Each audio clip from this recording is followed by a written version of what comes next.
Milwaukee man is now charged in a shooting that killed a 15-year-old back in 2021. 29-year-old Shavar Williams just appeared in court for the first time on these charges, but as our Stephanie Quirk found out, it is far from his first run-in with the law. Steph's live in the newsroom for us. Yeah, Sam, Williams is charged with first-degree reckless homicide for the shooting that happened back in 2021. But court filings say the key evidence that led prosecutors to file charges didn't come until 3 years after the shooting. Nearly 4 years after a 15-year-old was killed. First-degree reckless homicide. The man accused of pulling the trigger appears in a Milwaukee County courtroom for the first time, charged with his death. Does note, and rightfully so, sir, that you're charged with a very serious violent crime. 29-year-old Shavar Williams is accused of first-degree reckless homicide for shooting and killing a 15-year-old back in August of 2021.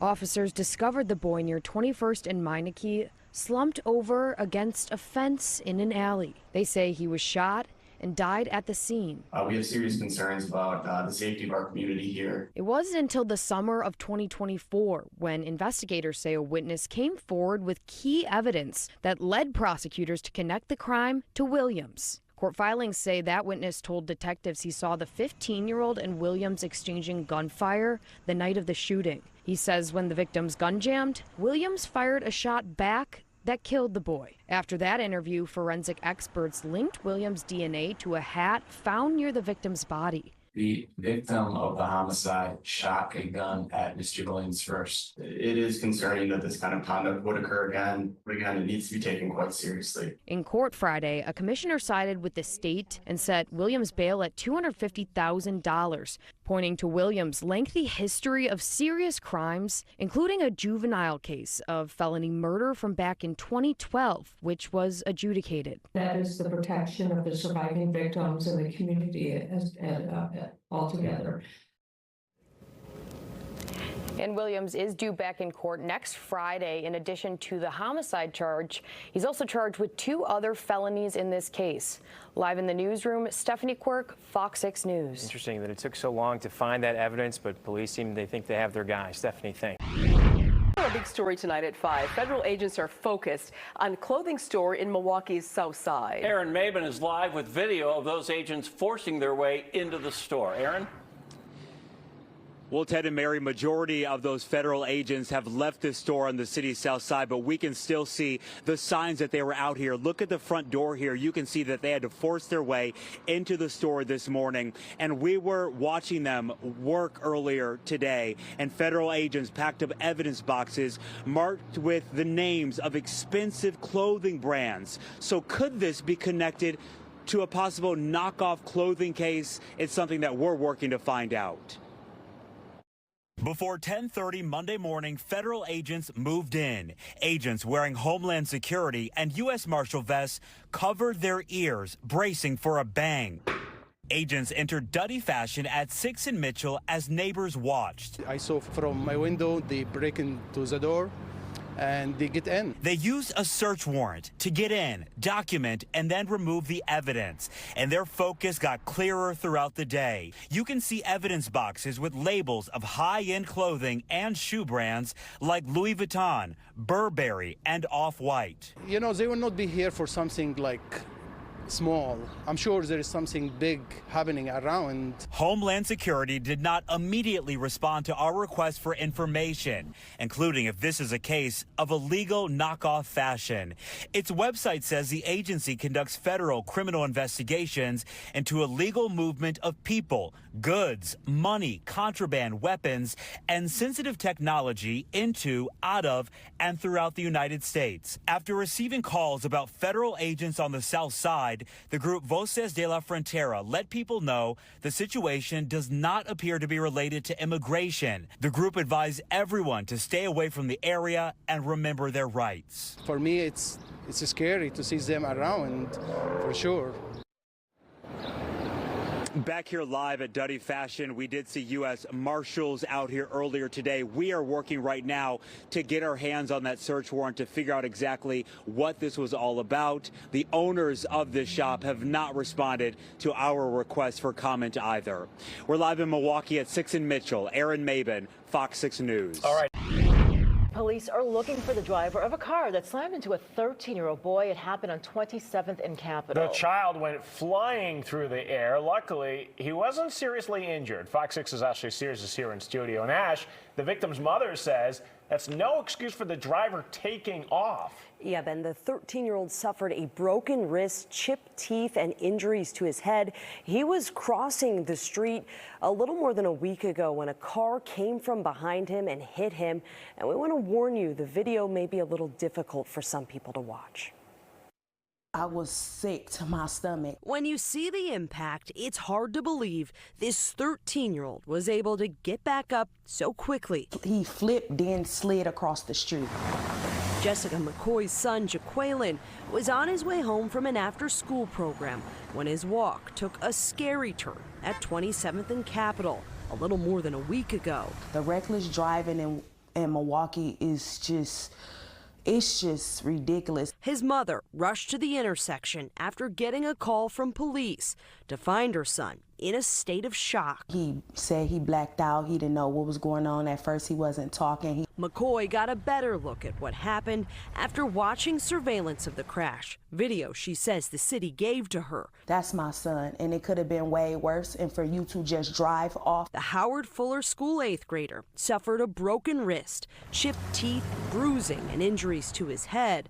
The driver fled from the scene. Why would you hit my son and run?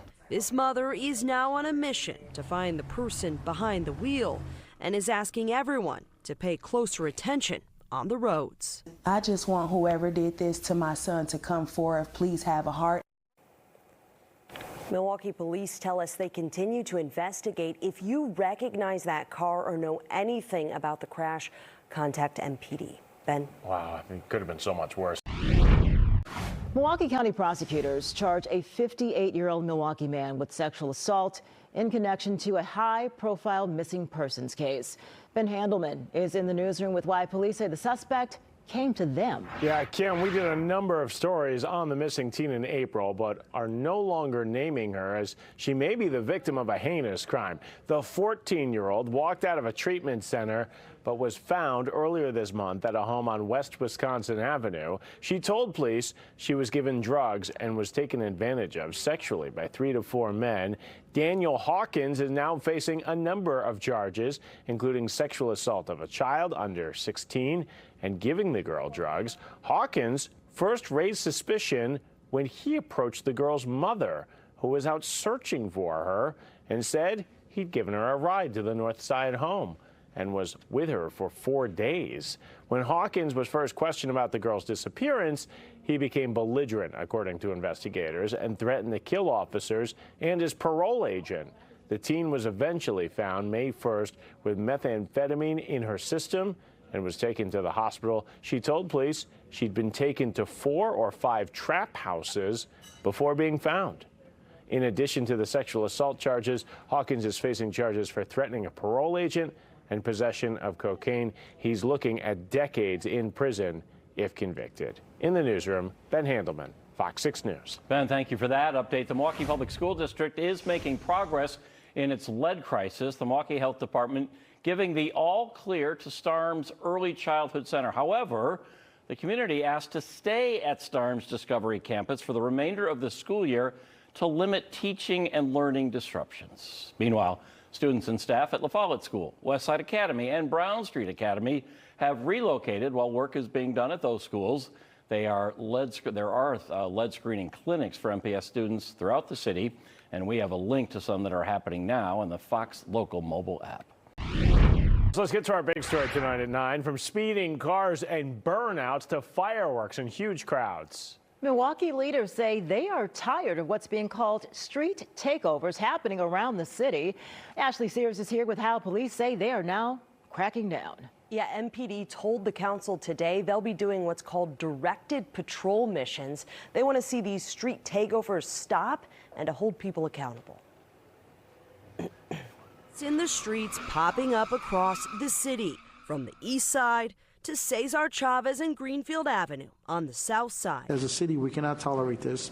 We can't normalize this. Street takeovers, as they're called, are causing mayhem on the roads. The organized reckless driving meetups draw huge crowds as cars do burnouts. The events often fueled by social media. Fireworks were going off, spectators cheering as if it were a playoff game. Thursday, the Common Council Public Safety Committee took on the issue, saying businesses and residents are frustrated by what they see as a lack of consequences for those involved. There's no place that this has not touched over the last couple of years, so it is a challenge. Milwaukee police sharing photos and videos during a presentation to the Common Council, saying they're launching directed patrol missions. 5 teams will be dedicated to the north side and 5 to the south side, along with 2 tow trucks to crack down on the takeovers and those involved. We're hoping to make an example of someone that's engaging in this, so we can say to the public, this will not be tolerated. Trying to put the brakes on bad behavior and the chaos that goes along with it. MPD created a map of 52 locations where these takeovers are taking place and presented those to the council. They say if you see these happening, to call police and report them. Kim? Thank you.